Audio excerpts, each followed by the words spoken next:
ನಿಮ್ಮ ಹಳೆಯ ಚಿನ್ನದ ಒಡವೆನ ಅಧಿಕ ಬೆಲೆಗೆ ಮಾರಬೇಕೆ? ಆಟಿಕಾಗೆ ಕಾಲ್ ಮಾಡಿ 8880 ಅಟ್ಟಿಕಾ ಗೋಲ್ಡ್ ಕಂಪನಿ. ತಮಿಳುನಾಡಿಗೆ ಸದ್ಯಕ್ಕೆ ಕಾವೇರಿ ನೀರು ಬಿಡಲ್ಲ ಅಂತ ಕಾವೇರಿ ನೀರು ನಿರ್ವಹಣಾ ಮಂಡಳಿ ಮಹತ್ವದ ಸೂಚನೆ ನೀಡಿದೆ. ಕುಡಿಯಲು ಮಾತ್ರ ನೀರು ಬಳಸಿ ಕೃಷಿಗೆ ಬಳಸಬೇಡಿ, ಸದ್ಯ ಯಥಾಸ್ಥಿತಿ ಕಾಯ್ದುಕೊಳ್ಳಲು ಮಂಡಳಿ ಸೂಚನೆ ನೀಡಿದೆ. ಸಿಡಬ್ಲ್ಯೂಎಂಎ ನೀಡಿರುವ ಆದೇಶದಿಂದ ರಾಜ್ಯಕ್ಕೆ ಅನುಕೂಲ ಆಗಲಿದೆ. ರಾಜ್ಯದಲ್ಲಿ ಬರ ಪರಿಸ್ಥಿತಿ ಇದ್ದು ರೈತರ ಕೃಷಿಗೆ ನೀರು ಬಿಡ್ತಿಲ್ಲ, ಕೇವಲ ಕುಡಿಯಲು ಮಾತ್ರ ಕಾವೇರಿ ನೀರು ಸಂಗ್ರಹವಾಗಿದೆ. ಕೋಲಾರದಲ್ಲಿ ಜಿಲ್ಲಾ ಪಂಚಾಯಿತಿ ಸಭಾಂಗಣದಲ್ಲಿ ಬರ ಪರಿಶೀಲನೆ ಸಭೆ ನಡೆಯಿತು. ಡಿಸಿಎಂ ಡಾಕ್ಟರ್ ಜಿ ಪರಮೇಶ್ವರ್ ನೇತೃತ್ವದಲ್ಲಿ ಬರ ಪರಿಶೀಲನೆ ಸಭೆ ನಡೆಯಿತು. ಜಿಲ್ಲೆಯಲ್ಲಿನ ಬರ ಪರಿಸ್ಥಿತಿ ಬಗ್ಗೆ ಡಾಕ್ಟರ್ ಜಿ ಪರಮೇಶ್ವರ್ ಮಾಹಿತಿ ಪಡೆದುಕೊಂಡರು. ಕುಡಿಯುವ ನೀರಿನ ಲಭ್ಯತೆ, ಕೃಷಿ ಚಟುವಟಿಕೆ, ಬಿತ್ತನೆ ಕುಂಠಿತ, ಗೊಬ್ಬರ, ಬಿತ್ತನೆ ಬೀಜ ಲಭ್ಯತೆ ಬಗ್ಗೆ ಮಾಹಿತಿ ಪಡೆದುಕೊಂಡರು.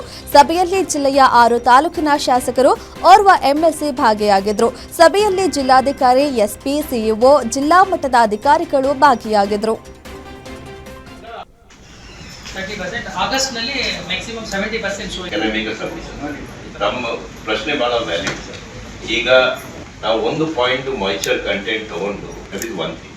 Also we have to also think that ಈ ಲಾಸ್ಟ್ 100 years ಫಿಗರ್ ನಾವು ಈಗ ಈ ವಾರ್ಡಿಗೆ ಒಂದು ಡಿಸೈಡ್ ಆಗಿದೆ 116, 115 whatever is we are taking ಅದ. ವಾಟ್ ಹ್ಯಾಪನ್ಸ್ ಇಸ್ ದಟ್ ಅವಾಗ even 10 years back the number of rain gauges were less than 10% of what we have now. So ee ವಾಡಿಗೆ ಕೂಡ ಆ ತರ ಒಂದು ಇದರ ಮೇಲೆ I think we need to see what is a normalcy which will, instead of going by this kind of ವಾಡಿಗೆ, because every time what we are doing is we are taking a abnormal normal.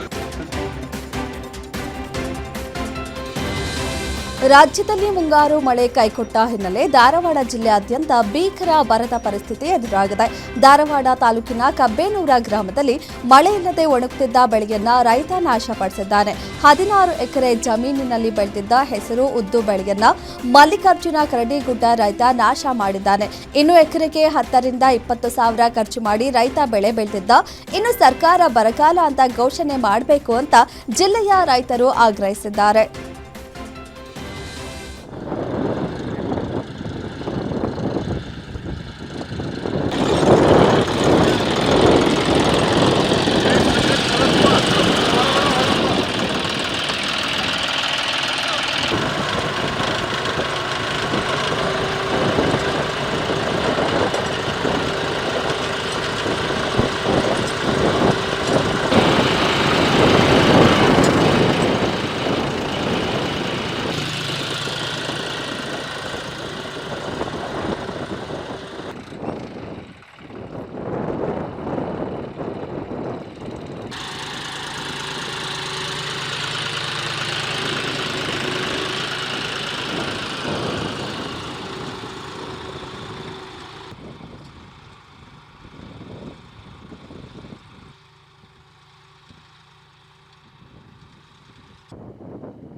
ನಮ್ದು 20 ಎಕರೆ ಹೊಲ ರೀ.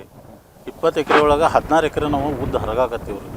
16 ಎಕರೆ ಉದ್ದು ಹರಗಾಕತ್ತೀವಿ ರೀ. ಆಮೇಲೆ ಹೆಸರು ಹರಗಾಕತ್ತೀವಿ. ಮಳೆ ಆಗ್ಲಿದ್ದ ಕಾರಣಕ್ಕೆ ನೀವಾಗಿಂತ ಕಣ್ಣಾರೆ ನೋಡಿದ್ವಿ, ಮಳೆನೇ ಆಗಿಲ್ಲ. ಸಂಪೂರ್ಣವಾಗಿ ಒಂದು ಹನಿ ಮಳೆ ಇಲ್ಲ. ನಮ್ಮ ಧಾರವಾಡ ಜಿಲ್ಲಾ ಬರಗಾಲ ಪೀಡಿತ ಅಂತ ಘೋಷಣೆ ಮಾಡ್ಬೇಕು. ಕೃಷಿ ಹೊಂಡನೂ ನೋಡಿದ್ರಿ, ಕೃಷಿ ಹೊಂಡದೊಳಗೂ ಒಂದು ಹನಿ ನೀರಿಲ್ಲ ರೀ. ಏನರ ಅಲ್ಪ ಸ್ವಲ್ಪ ಒಂದು 2 ಎಕರೆ 3 ಎಕರೆ ನೀರಾವರಿ ಮಾಡ್ಕೊಂಡು ಬದುಕಬೇಕು ಅನ್ನೋದು, ಖರ್ಚರ ದಾಟಿಸ್ಕೋಬೇಕು ಅನ್ನೋದು ಅದೂ ಇಲ್ಲ. ಅದು ಇಲ್ಲದ ಕಾರಣಕ್ಕಾಗಿ ನಾವು ಇಷ್ಟು ಇದನ್ನು ಹರಗಾಕತ್ತೀವಿ. ನಮ್ಮ ರಾಜ್ಯ ಸರ್ಕಾರಕ್ಕೆ ಮನವಿ ಮಾಡ್ತೀವಿ, ರೈತರಿಗೆ ಬೆಳೆ ಪರಿಹಾರ ಅನ್ನೋದು ಎಕರೆಗೆ ಒಂದು 50,000 ರೂಪಾಯಿ ಘೋಷಣೆ ಮಾಡ್ಬೇಕು. ಈ ಕೃಷಿ ಸಚಿವರಂತೂ ಯಾರೂ ಇಲ್ಲ, ಬಂದು ನೋಡಕತ್ತಿಲ್ಲ ರೀ ಇಲ್ಲಿ. ಮಳೆಗಾಗಿ ಕಲಬುರಗಿ ಜನ ದೇವರ ಮೊರೆ ಹೋಗಿದ್ದಾರೆ. 4 ಕಿಲೋಮೀಟರ್ ದೂರ ಕಾಲ್ನಡಿಗೆಯಲ್ಲಿ ನಡೆದು ಅಣವೀರಭದ್ರೇಶ್ವರ ದೇವರಿಗೆ ಕಾಳಗಿ ತಾಲೂಕಿನ ಹೆಬ್ಬಾಳ ಗ್ರಾಮಸ್ಥರು ವಿಶೇಷ ಪೂಜೆ ಸಲ್ಲಿಸಿದ್ದಾರೆ. ಹೆಬ್ಬಾಳ ಗ್ರಾಮದಿಂದ ಕೋರವಾರದ ಅಣವೀರಭದ್ರೇಶ್ವರ ದೇವಸ್ಥಾನದವರೆಗೆ 101 ತುಂಬಿದ ಕಳಶ ಹೊತ್ತು ಕಾಲ್ನಡಿಗೆಯಲ್ಲಿ ತೆರಳಿದ್ರು. ಇನ್ನು ಮಹಿಳೆಯರು ಕಳಶ, ನೈವೇದ್ಯ, ಊಟದ ಬುತ್ತಿ ಹೊತ್ತು ದೇವಸ್ಥಾನಕ್ಕೆ ಕಾಲ್ನಡಿಗೆಯಲ್ಲಿ ಸಾಗಿದ್ರು. ಅಣವೀರಭದ್ರೇಶ್ವರನಿಗೆ ಜಲಾಭಿಷೇಕ ಮಾಡಿ ವಿಶೇಷ ಪೂಜೆ ನೆರವೇರಿಸಿ ಮಳೆಗಾಗಿ ಪ್ರಾರ್ಥಿಸಿದ್ರು.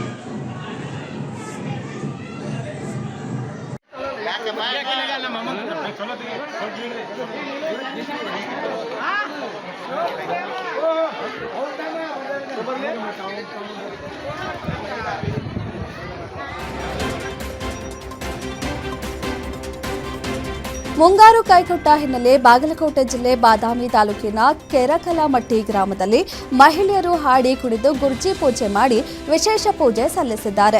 ಜನಪದ ಸಾಂಪ್ರದಾಯಿಕ ಹಿನ್ನೆಲೆ ರೊಟ್ಟಿ ಮಾಡುವ ಹೆಂಚಿನ ಮೇಲೆ ಗುರ್ಜಿ ಎನ್ನುವ ಆಕೃತಿ ಇಟ್ಟು ಪೂಜೆ ಮಾಡಿದ್ದಾರೆ. ಅಲ್ಲದೆ ಗ್ರಾಮದಲ್ಲಿ ಮನೆ ಮನೆಗೆ ಹಾಡು ಕುಣಿತದೊಂದಿಗೆ ತೆರಳಿ ಗುರ್ಜಿ ಮಳೆ ನೀರು ಹಾಕಿ ಹಾಡಿನ ಮೂಲಕ ಮಳೆರಾಯನ ಕರೆಯುವ ಪದ್ಧತಿ ಇದಾಗಿದೆ. ಇನ್ನು ಊರು ಸುತ್ತಿದ ಬಳಿಕ ದೇವಸ್ಥಾನದಲ್ಲಿ ಪೂಜೆ ಮಾಡಿ ಅನ್ನ ಸಂತರ್ಪಣೆ ಮಾಡಲಾಯಿತು. ಗುರ್ಜಿ ಪೂಜೆ ಸಲ್ಲಿಸಿದ್ರೆ ಮಳೆ ಬರುತ್ತೆ ಅನ್ನೋದು ಇಲ್ಲಿನ ಜನರ ನಂಬಿಕೆಯಾಗಿದೆ.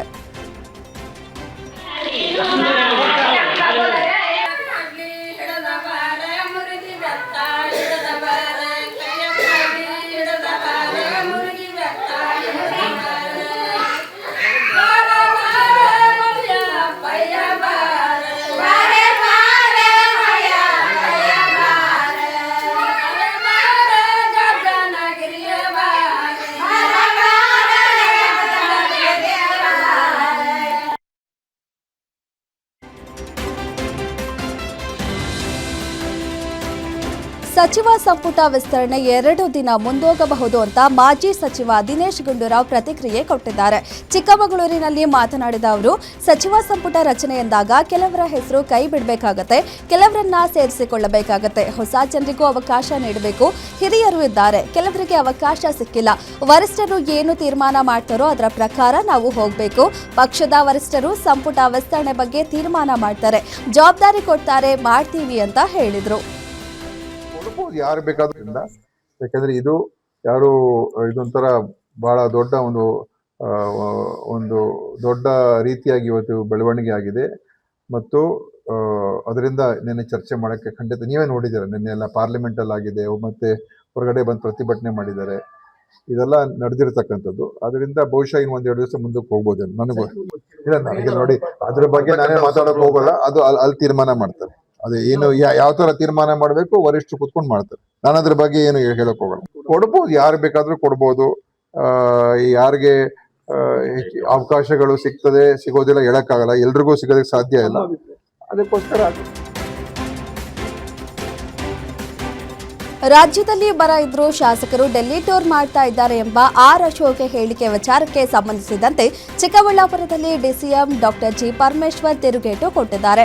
ಆರ್ ಅಶೋಕ್ಗೆ ಮಾಹಿತಿ ಕೊರತೆ ಇದೆ. ಸಿಎಂ ನಾನು ಎಷ್ಟು ಮೀಟಿಂಗ್ ಮಾಡಿದ್ದೀವಿ ಅಂತ ಲೆಕ್ಕ ಕೊಟ್ಟಿದ್ದೀವಿ.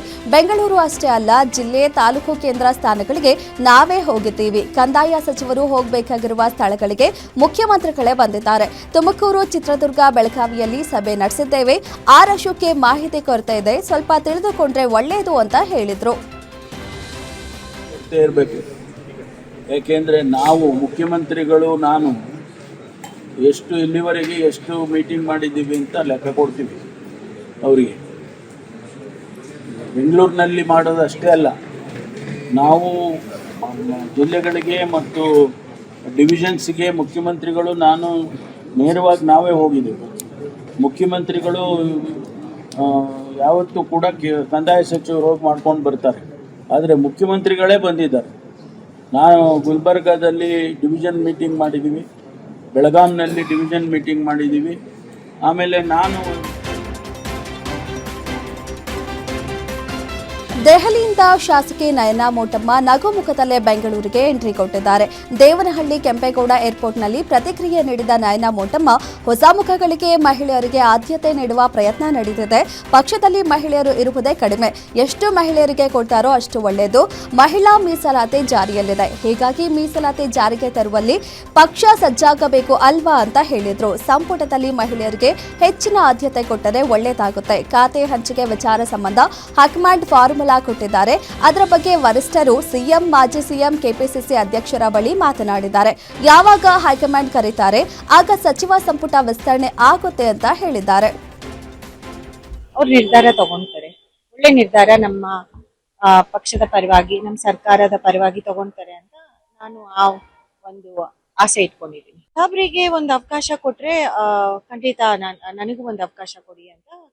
ಖಂಡಿತ ಮಹಿಳೆಯರಿಗೆ ಅದೇ ಈಗ ಏನು ನಾವು ವಿಮೆನ್ಸ್ ರಿಸರ್ವೇಶನ್ ಬಗ್ಗೆ ಮಾತಾಡ್ತಾ ಇದ್ದೀವಿ, ಅದಕ್ಕೆ ಹೆಚ್ಚಿನ ಆದ್ಯತೆ ಕೊಟ್ರೆ ಚೆನ್ನಾಗಿರುತ್ತೆ. ಯಾಕಂದ್ರೆ ಪಕ್ಷನ ಎಲ್ಲರೂ ನೋಡ್ತಾ ಇದ್ದಾರೆ, ಸಾರ್ವಜನಿಕರು ಅದಕ್ಕೆ ಗಮನಿಸ್ತಾ ಇದ್ದಾರೆ. ಸೊ ಮಹಿಳೆಯರಿಗೆ ಹೆಚ್ಚಿನ ಆದ್ಯತೆ ಕೊಟ್ರೆ ಆ ದೃಷ್ಟಿಯಲ್ಲಿ ತುಂಬಾ ಒಳ್ಳೇದಾಗುತ್ತೆ.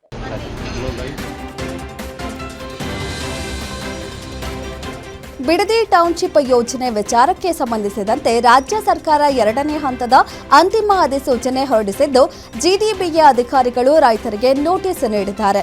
ಇನ್ನು ಈ ನೋಟಿಸ್ ಅನ್ನ ಯೋಜನೆ ವಿರೋಧಿ ರೈತರು ಪಡೆದಿಲ್ಲ. ಮೇರೆಗೌಡನದೊಡ್ಡಿ ಬನ್ನಿಕೇರಿ ಗ್ರಾಮದಲ್ಲಿ ವಿರೋಧ ಇದೆ. 2 ತಿಂಗಳು ಕಾಲಾವಕಾಶ ಕೊಡ್ತೇನೆ ಅಂತ ಸಿಎಂ ಹೇಳಿದ್ರು, ಭೂ ಸ್ವಾಧೀನ ಸಂಬಂಧ ನೋಟಿಸ್ ನೀಡುತ್ತಿದ್ದಾರೆ ಅಂತ ರೈತರು ಆಕ್ರೋಶ ವ್ಯಕ್ತಪಡಿಸಿದ್ದಾರೆ. ಈ ವೇಳೆ ನೋಟಿಸ್ ಪಡೆಯದೆ ಅಧಿಕಾರಿಗಳನ್ನ ರೈತರು ವಾಪಸ್ ಕಳುಹಿಸಿದ್ದಾರೆ. ಮಾಜಿ ಪ್ರಧಾನಿ ಎಚ್.ಡಿ. ದೇವೇಗೌಡ ಅವರ ಪತ್ನಿ ಚೆನ್ನಮ್ಮ ವಿಧಿವಶರಾಗಿ 3 ದಿನ ಹಿನ್ನೆಲೆ ಹಾಸನ ಜಿಲ್ಲೆ ಹೊಳೆನರಸೀಪುರ ತಾಲೂಕಿನ ಮಾವಿನಕೆರೆ ಬೆಟ್ಟದ ರಂಗನಾಥ ಸ್ವಾಮಿ ದೇಗುಲದ ಬೆಟ್ಟದ ತಪ್ಪಲಿನಲ್ಲಿ ಕುಟುಂಬಸ್ಥರಿಂದ ಹಾಲು ತುಪ್ಪ ಕಾರ್ಯ ನೆರವೇರಿತು. ಕುಟುಂಬ ಸದಸ್ಯರು ಒಬ್ಬೊಬ್ಬರಾಗಿ ಹಾಲು ತುಪ್ಪ ಅರ್ಪಣೆ ಮಾಡಿದ್ರು. ಸಮಾಧಿ ಸ್ವಚ್ಛಗೊಳಿಸಿ ಅರಿಶಿನ ಕುಂಕುಮ ಹಾಕಿ ಪೂಜೆ ಮಾಡಿದ್ರು. ಈ ಕಾರ್ಯಕ್ಕೆ ಸಾವಿರಾರು ಸಂಖ್ಯೆಯಲ್ಲಿ ಬಂಧುಗಳು, ಆಪ್ತರು ಹಾಗೂ ಬೆಂಬಲಿಗರು ಆಗಮಿಸಿ ಪೂಜೆಯಲ್ಲಿ ಭಾಗಿಯಾದರು. ಪುರೋಹಿತರು ಸಮಾಧಿ ಬಳಿ ರುದ್ರ ಶಮಕ ಶ್ಲೋಕ ಹಾಗೂ ವಿಷ್ಣು ಸಹಸ್ರನಾಮ ಶ್ಲೋಕ ಹೇಳಿದ್ರು. ಚೆನ್ನಮ್ಮ ಅವರ ಫೋಟೋ ಮುಂದೆ ಇಷ್ಟದ ತಿಂಡಿ, ಚಕ್ಕುಲಿ, ಮೈಸೂರು ಪಾಕಿಟ್ಟು 3ನೇ ದಿನದ ಕಾರ್ಯ ಮಾಡಿದ್ರು.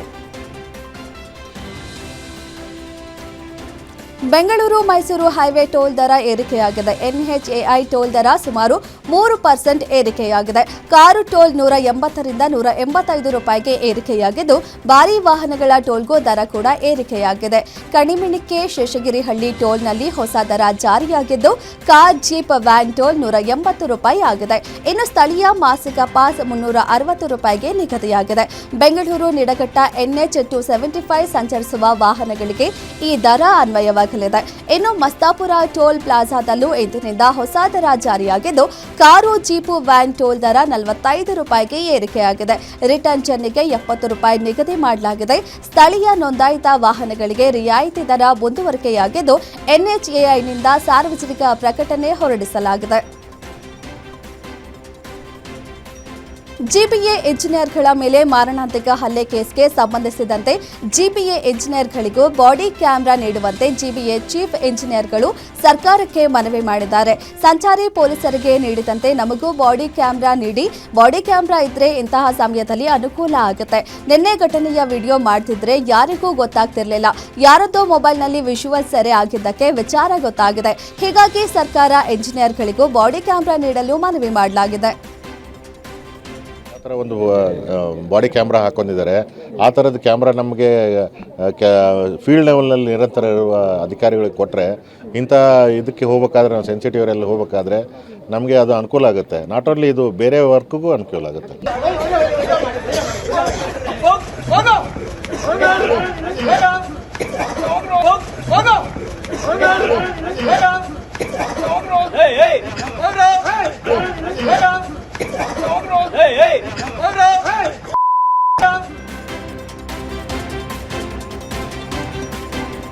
ದೆಹಲಿಯಲ್ಲಿ ನಡೆದ ವಿದ್ಯಾರ್ಥಿಗಳ ಮೇಲೆ ಲಾಠಿಚಾರ್ಜ್ಗೆ ಮೈಸೂರಿನಲ್ಲಿ ಕಾಂಗ್ರೆಸ್ ಮತ್ತು ಬಿಜೆಪಿ ನಡುವೆ ಜಟಾಪಟಿ ನಡೆದಿದೆ. ಪ್ರತಿಭಟನೆಗೆ ಕಾಲೇಜು ಮತ್ತು ಶಾಲಾ ಮಕ್ಕಳನ್ನ ಕರೆತರಲಾಗ್ತಿದೆ, ಬಲವಂತವಾಗಿ ಪ್ರತಿಭಟನೆಗೆ ಕರೆತರಲಾಗ್ತಿದೆ ಎಂದು ಬಿಜೆಪಿ ಆರೋಪ ಮಾಡಿದೆ. ಮೈಸೂರಿನ ಮಹಾರಾಣಿ ಜೂನಿಯರ್ ಕಾಲೇಜಿಗೆ ಕಾಂಗ್ರೆಸ್ ಶಾಸಕ ಹರೀಶ್ ಗೌಡ ಹಾಗೂ ಬಿಜೆಪಿ ನಾಯಕರು ಭೇಟಿ ನೀಡಿದ್ದು, ಕಾಲೇಜು ಆಡಳಿತ ಮಂಡಳಿ ವಿರುದ್ಧ ಬಿಜೆಪಿ ನಾಯಕರು ಅಸಮಾಧಾನ ಹೊರಹಾಕಿದ್ರು. ಬಿಜೆಪಿ ನಾಯಕರ ಆರೋಪಕ್ಕೆ ಕಾಂಗ್ರೆಸ್ ಶಾಸಕ ಹರೀಶ್ ಗೌಡ ಸ್ಪಷ್ಟನೆ ಕೊಟ್ಟಿದ್ದಾರೆ. 2 ಪಕ್ಷದ ನಾಯಕರ ನಡುವೆ ಪರಸ್ಪರ ವಾಗ್ವಾದ ನಡೆದಿದೆ.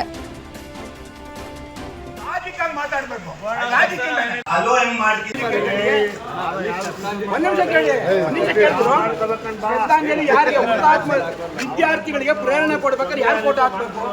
ಮಹಾತ್ಮ ಗಾಂಧಿ, ಜವಾಹರ್ಲಾಲ್ ನೆಹರು, ಭಗತ್ ಸಿಂಗ್ ಹೋರಾಟಗಾರರದ್ದು ಹಾಕಿ, ಇನ್ನು ರಾಜ್ಕುಮಾರ್ದು ಹಾಕಿ, ತೊಂದರೆ ಇಲ್ಲ. ಈ ತರ ಮಹಾನ್ ಕಲಾವಿದರದ್ದು ಅಂತ ಹೆದರ್ಕೊಂಡು ಕಾರಣ ಏನು ಇಲ್ಲ. ಹೆದರ್ಕೊಂಡು ಆತ್ಮಹತ್ಯೆ ಈಗ ಒಂದ್ ನಿಮಿಷ ಕೇಳೋಣ. ಅದು ಅಲ್ಲ, ಒಂದ್ ನಿಮಿಷ ರೀ, ನಾ ಇನ್ನೊಂದು ಹೇಳ್ತೀನಿ. ನಿನ್ನೆ ಅಲ್ಲ ಮೊನ್ನೆ ಅರುಣಾಚಲ್ ಪ್ರದೇಶದಲ್ಲಿ DGP ಪೊಲೀಸ್ ಯಾರು, ಒಂದು ರಾಜ್ಯದ ಮುಖ್ಯ ಪೊಲೀಸ್ ಅಧಿಕಾರಿ, ಅವನ ಇಡೀ ಪೊಲೀಸ್ನವ್ರಿಗೆ ಮಾಡಕ್ಕಾಗತ್ತ?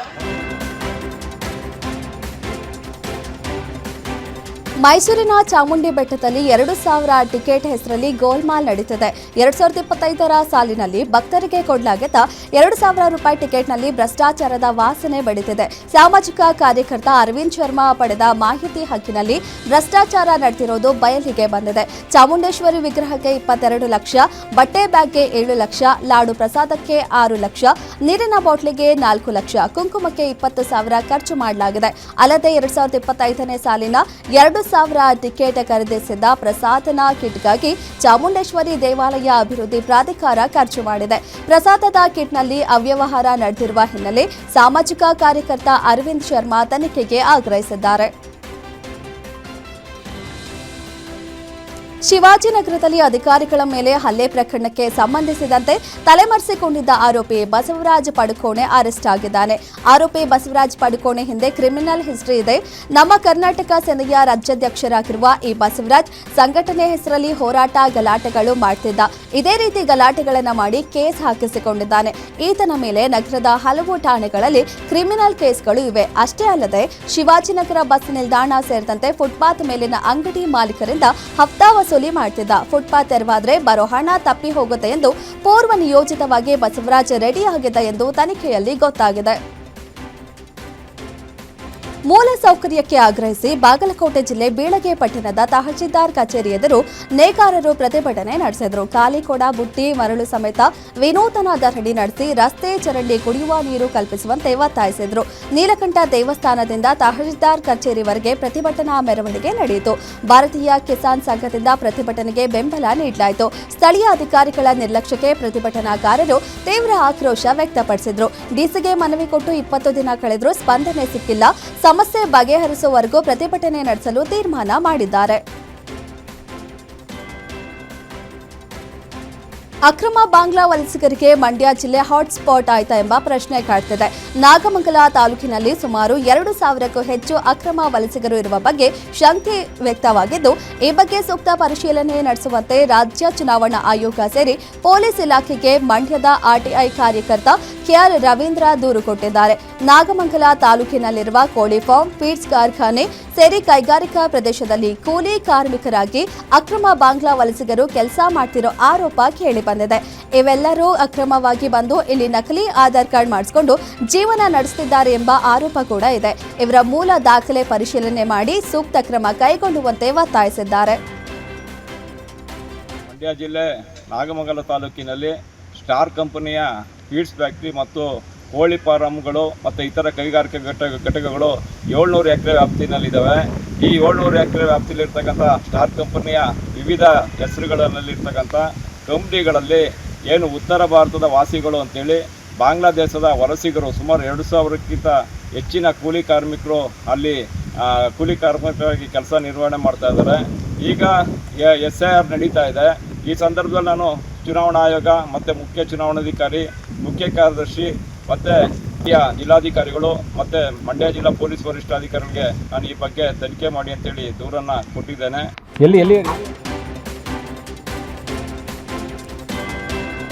ಬೀದರ್ ಜಿಲ್ಲೆ ಹುಮನಾಬಾದ್ ಕೈಗಾರಿಕಾ ಪ್ರದೇಶಕ್ಕೆ ಲೋಕಾಯುಕ್ತ ಎಸ್ಪಿ ಸಿದ್ದರಾಜು ದಿಢೀರ್ ಭೇಟಿ ನೀಡಿ ಪರಿಶೀಲನೆ ನಡೆಸಿದ್ದಾರೆ.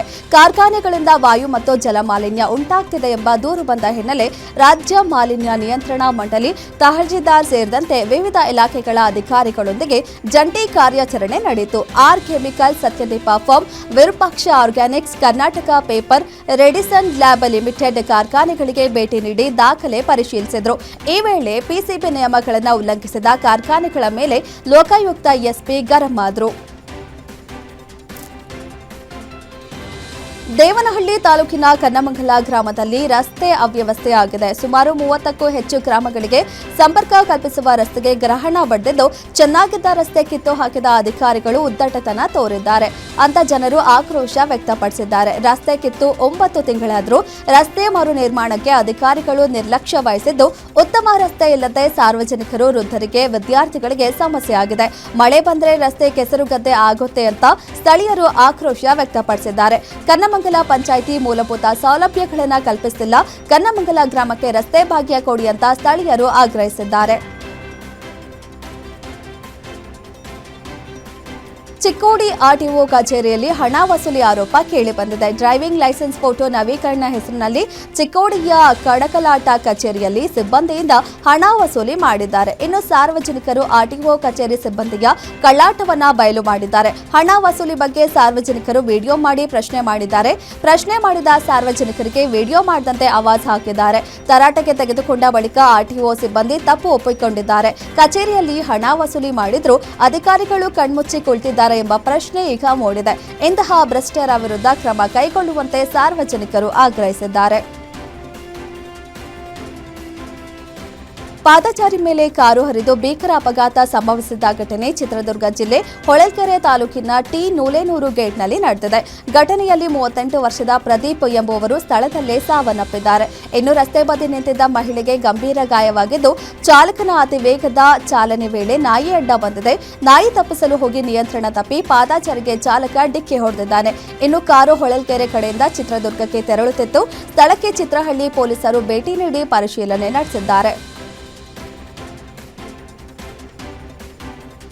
ಉತ್ತರ ಕನ್ನಡ ಜಿಲ್ಲೆಯ ರಾಮನಗರ ಅನಮೋಡ ಸಮೀಪ 2 ಟ್ರಕ್ಗಳ ನಡುವೆ ಭೀಕರ ಅಪಘಾತ ಸಂಭವಿಸಿದೆ. ಕ್ಯಾಸಲ್ ಟ್ರ್ಯಾಕ್ ಕ್ರಾಸ್ ಬಳಿ ಘಟನೆ ನಡೆದಿದ್ದು, 2 ಚಾಲಕರಿಗೆ ಗಂಭೀರ ಗಾಯವಾಗಿದೆ. ಗಾಯಾಳುಗಳನ್ನು ಬೆಳಗಾವಿ ಆಸ್ಪತ್ರೆಗೆ ದಾಖಲಿಸಲಾಗಿದೆ. ಡಿಕ್ಕಿ ರಭಸಕ್ಕೆ 2 ಟ್ರಕ್ಗಳ ಮುಂಭಾಗ ಸಂಪೂರ್ಣ ನಜ್ಜುಗುಜ್ಜಾಗಿದೆ. ಅಪಘಾತದಿಂದ ರಾಷ್ಟ್ರೀಯ ಹೆದ್ದಾರಿಯಲ್ಲಿ ಕೆಲಕಾಲ ಸಂಚಾರ ಅಸ್ತವ್ಯಸ್ತವಾಗಿತ್ತು. ಸ್ಥಳಕ್ಕೆ ರಾಮನಗರ ಪೊಲೀಸರು ಭೇಟಿ ನೀಡಿ ವಾಹನ ತೆರವುಗೊಳಿಸಿ ಸಂಚಾರಕ್ಕೆ ಅನುವು ಮಾಡಿಕೊಟ್ರು. ಅಪಘಾತಕ್ಕೆ ನಿಖರ ಕಾರಣ ಇನ್ನೂ ತಿಳಿದು ಬಂದಿಲ್ಲ. ಪೊಲೀಸರಿಂದ ತನಿಖೆ ಮುಂದುವರೆದಿದೆ. ಆಕ್ಸೆಲ್ ಕಟ್ ಆಗಿ ಸಾರಿಗೆ ಬಸ್ ಕಂದಕಕ್ಕೆ ಬಿದ್ದ ಪರಿಣಾಮ ಓರ್ವ ಮಹಿಳೆ ಸಾವನ್ನಪ್ಪಿದ ಘಟನೆ ಧಾರವಾಡ ಹೊರವಲಯದಲ್ಲಿ ನಡೆದಿದೆ. ಮುನವಳ್ಳಿ ಗ್ರಾಮದ ಹುಸೇನ್ ಬಿ ಕೆಂಗಾನೂರು ಮೃತ ದುರ್ದೈವಿಯಾಗಿದ್ದು, ಘಟನೆಯಲ್ಲಿ ಬಸ್ ಚಾಲಕ ಸೇರಿ 15ಕ್ಕೂ ಹೆಚ್ಚು ಪ್ರಯಾಣಿಕರಿಗೆ ಗಾಯವಾಗಿದೆ. ಗಾಯಾಳುಗಳಿಗೆ ಜಿಲ್ಲಾಸ್ಪತ್ರೆಯಲ್ಲಿ ಚಿಕಿತ್ಸೆ ಕೊಡಿಸಲಾಗುತ್ತಿದೆ.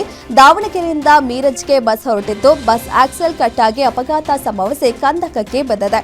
ಇನ್ನು ಗಾಯಾಳುಗಳನ್ನು ಧಾರವಾಡ ಜಿಲ್ಲಾಸ್ಪತ್ರೆಗೆ ರವಾನಿಸಲಾಗಿದ್ದು, ಧಾರವಾಡ ಗ್ರಾಮೀಣ ಪೊಲೀಸ್ ಠಾಣಾ ವ್ಯಾಪ್ತಿಯಲ್ಲಿ ಈ ಘಟನೆ ನಡೆದಿದೆ. ಸಿಎನ್ಜಿ ಟ್ಯಾಂಕರ್ನಿಂದ ಗ್ಯಾಸ್ ಸೋರಿಕೆಯಾಗಿ ಆಗಬೇಕಿದ್ದ ಅನಾಹುತ ತಪ್ಪಿದೆ. ಬೀದರ್ ಜಿಲ್ಲೆ ಬಾಲ್ಕಿ ತಾಲೂಕಿನ ಕಟಕ ಚಿಂಚೋಳಿ ಗ್ರಾಮದ ಸಮೀಪ ಘಟನೆ ನಡೆದಿದ್ದು, ಹುಮನಾಬಾದ್ನಿಂದ ಬಾಲ್ಕಿ ಪಟ್ಟಣ ಕಡೆಗೆ ಹೋಗುವಾಗ ಸಿಎನ್ಜಿ ಗ್ಯಾಸ್ ಸೋರಿಕೆಯಾಗಿದೆ.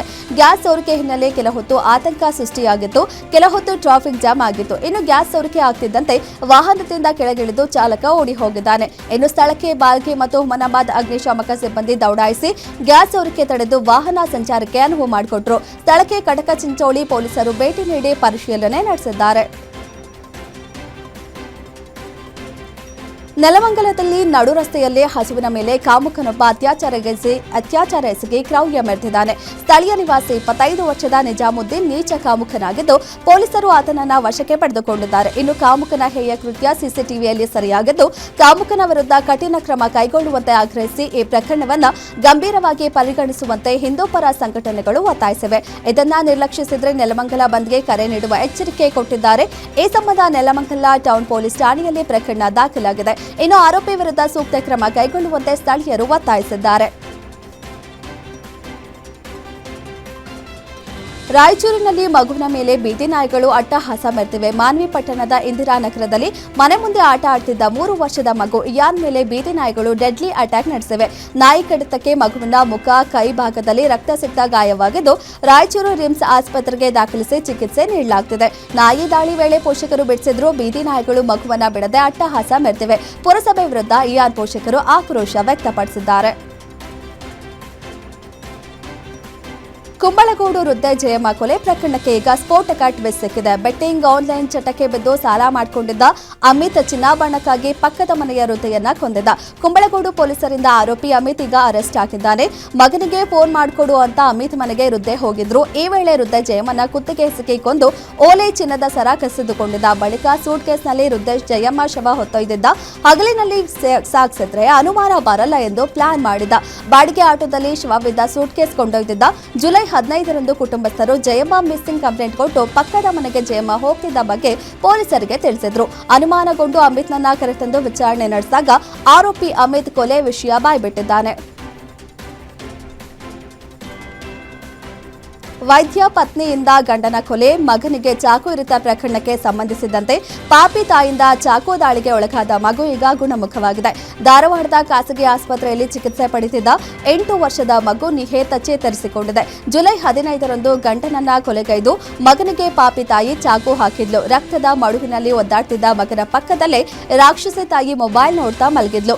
ಬಳಿಕ ಕಮಿಷನರ್ ಶಶಿಕುಮಾರ್ ಗಮನಿಸಿ ಮಗುವನ್ನ ಆಸ್ಪತ್ರೆಗೆ ದಾಖಲಿಸಿದ್ರು.